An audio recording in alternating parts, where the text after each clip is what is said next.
Hi, everyone. It's A Ticket to Christ. Thank you for tuning back in. We're focusing on living courageously. And there's just so many accounts in the scriptures on living courageously. You see people having to step out in faith amid terrible challenges. I think of when the Israelites had to cross the Red Sea, that group that took that first step into the sea, just the courage, right, to move forward.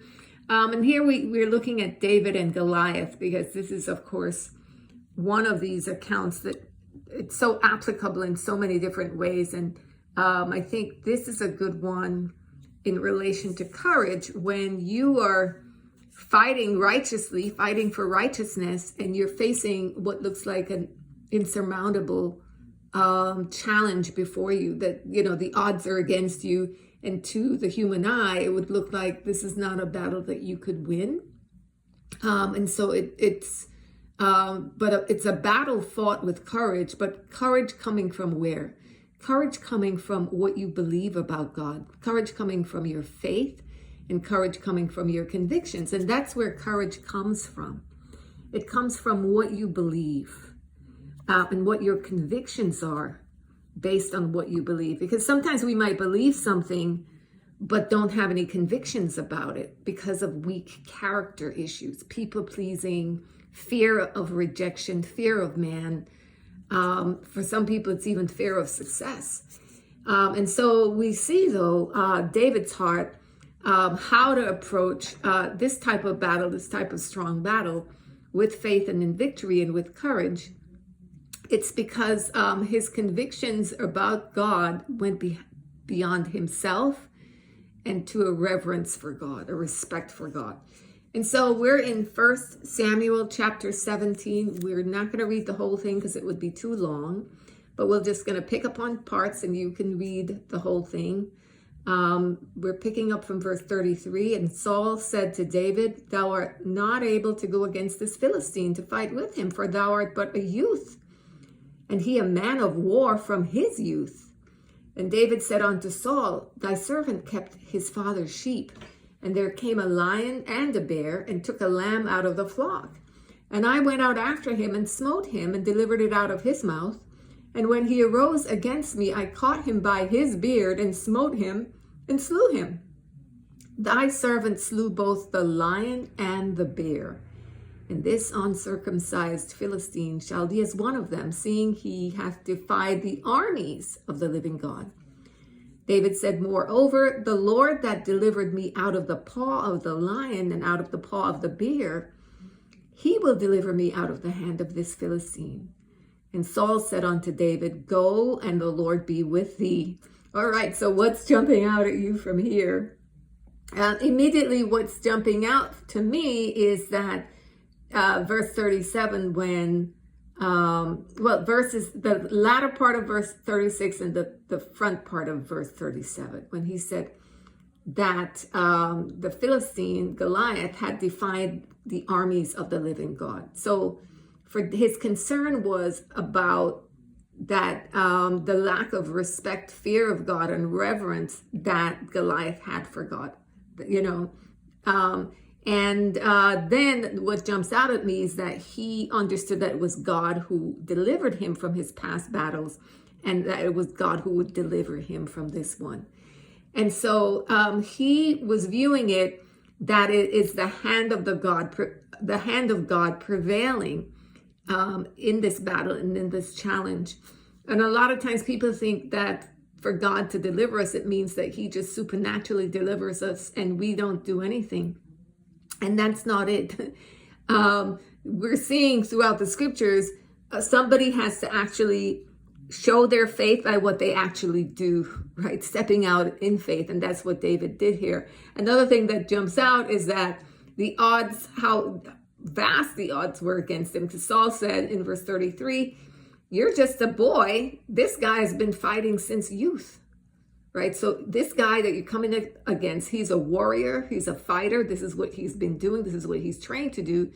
But you're just this boy. But David, God had built David and prepared him for this moment in other ways. Maybe not fighting in a physical human war, but against stronger animals, right? A lion and a bear, those are strong animals, and he was able to prevail against them and be delivered from them when he was taking care of his father's sheep. And then we see it happen. We'll just jump over to verse 45. Then David said to the Philistine, "Thou comest to me with a sword and with a spear and with a shield, but I come to thee in the name of the Lord of hosts, the God of the armies of Israel, whom thou hast defied. This day will the Lord deliver thee into mine hand, and I will smite thee and take thine head from thee, and I will give the carcasses of the host of the Philistines this day unto the fowls of the air and to the wild beasts of the earth, that all the earth may know that there is a God in Israel. And all this assembly shall know that the Lord saveth not with sword and spear, for the battle is the Lord's, and he will give you into our hands." And it came to pass, when the Philistine arose and came and drew nigh to meet David, that David hasted and ran toward the army to meet the Philistine. And David put his hand in his bag and took thence a stone and slang it and smote the Philistine in his forehead, that the stone sunk into his forehead, and he fell upon his face to the earth.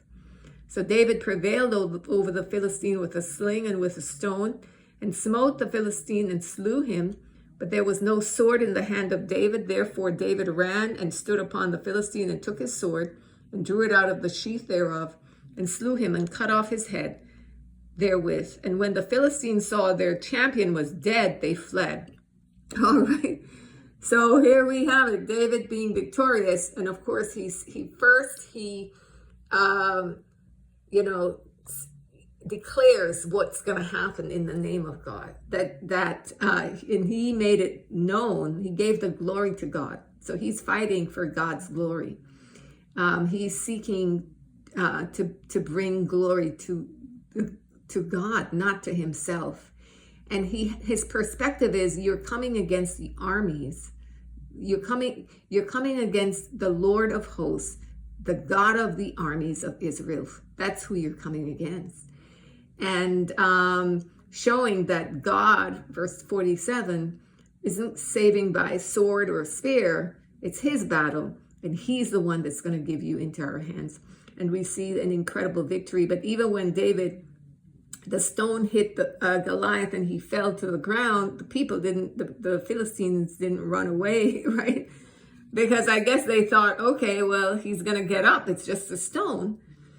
But David went and chopped off his head. So that stone, I don't know if it was the stone that he died immediately right there, or that he was just knocked out cold and then he chopped off his head and just finished the deal. I don't know. But either way, it was a powerful, miraculous, impossible deliverance that God brought about through David, and just glorified his own name. And because of David's attitude toward God and toward the whole situation, what he said, what he declared, he preached a sermon there.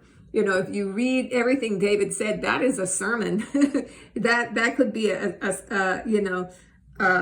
message about the power of God right there, that he spoke before the whole congregation, both Israel and the Philistines, about who God is. And I'm sure that it built the faith of the men of Israel and Judah, and probably the Philistines had to take note about the power of God when that happened as well. And so courage means that you're going to come up against some battles, and just having the right perspective and the right understanding of God, clarity about what you're dealing with, and wisdom in your approach.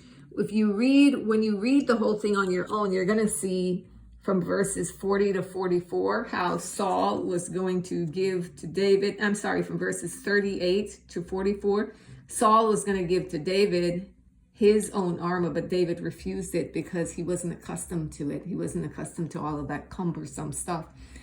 He was accustomed to fighting with slingshot, so he approached it with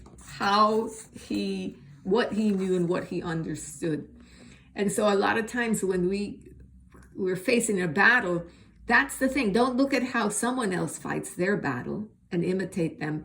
Look at how God has raised you and taught you to fight your own battles. The tools that he gives you to use, that you've been victorious with, and having the humility and not, getting overly sophisticated because you're seeing, oh, this is a big battle, then I need to meet it with all of this sophistication. No, you need to meet it with a simple faith and with the way God has shown you throughout your life in other smaller battles that you've had the victory when the stakes weren't as high, right? But you had the victory.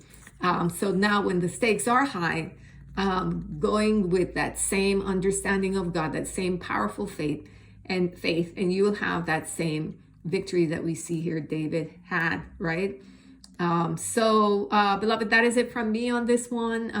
Victory and courage in the midst of a huge challenge, a huge battle, and just the importance of what you believe and the convictions that you have behind that belief, right? So we'll pick it up again tomorrow. Have a great day.